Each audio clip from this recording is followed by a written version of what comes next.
Merci Alpha TV pour l'intérêt. Rassurez-vous, il n'y a rien de personnel contre la personne de M. Wilfried Okumba. Le chrétien que je suis, quoique ayant été heurté par la virulence de ces audios, s'est mis depuis longtemps au-dessus de tout ça.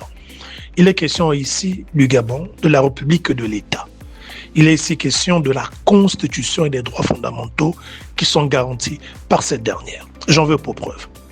En juillet 2016, lorsque M. Landry Ambian Washington décide de quitter son exil des États-Unis pour rentrer au Gabon, il est arrêté à l'aéroport, sous Ali Bongo, et directement envoyé en prison en violation de ses droits fondamentaux consacrés par la Constitution.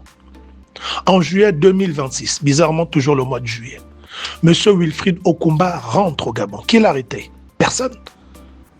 A-t-il été envoyé en prison? Non, personne. Preuve que sous la Ve République, les droits fondamentaux de la Constitution sont respectés et que tout citoyen, virulent soit-il, comme M. Wilfried Okumba, est libre de rentrer au Gabon. Donc le problème ne se pose pas à ce niveau. Le problème se pose au niveau où les médias publics sont mis à contribution pour ce dernier comme une forme d'opération de blanchiment de sa personne. Je dis non. Le fait que la Constitution garantisse ses droits ne sous-entend pas qu'il a une immunité sur les délits dont il est responsable. Non, il faut apprécier les choses diversement. Et on ne peut pas se permettre de laisser une personne de cette nature faire le tour des plateaux. Sinon, quelle est l'image que l'on renvoie aux personnes qui nous suivent, aux jeunes qui nous suivent, qu'il faut insulter, dénigrer, pour ensuite être reçus en grande pompe, faire le tour des plateaux à la limite. Et peut-être même être décoré, pourquoi pas. Non, il ne faut pas qu'on laisse cette image-là s'imposer dans la conscience et dans l'opinion. Mon problème est à ce niveau. Le Gabon respecte la Constitution sous la Ve République. Pour preuve, M. Okumba est rentré librement, contrairement à M.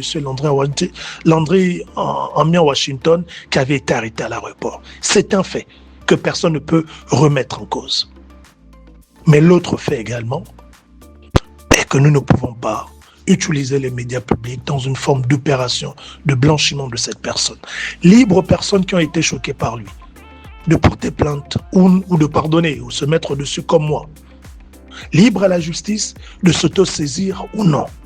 Mais non au principe selon lequel, ou sinon à l'image selon laquelle, il doit faire le tour des plateaux télé. Il doit se faire discret, il doit se battre pour se réconcilier avec les personnes qu'il a heurtées, mais pas se présenter comme tel, comme si en fait il ne se reprochait de rien et que la vie en fait au Gabon elle est tranquille. Merci.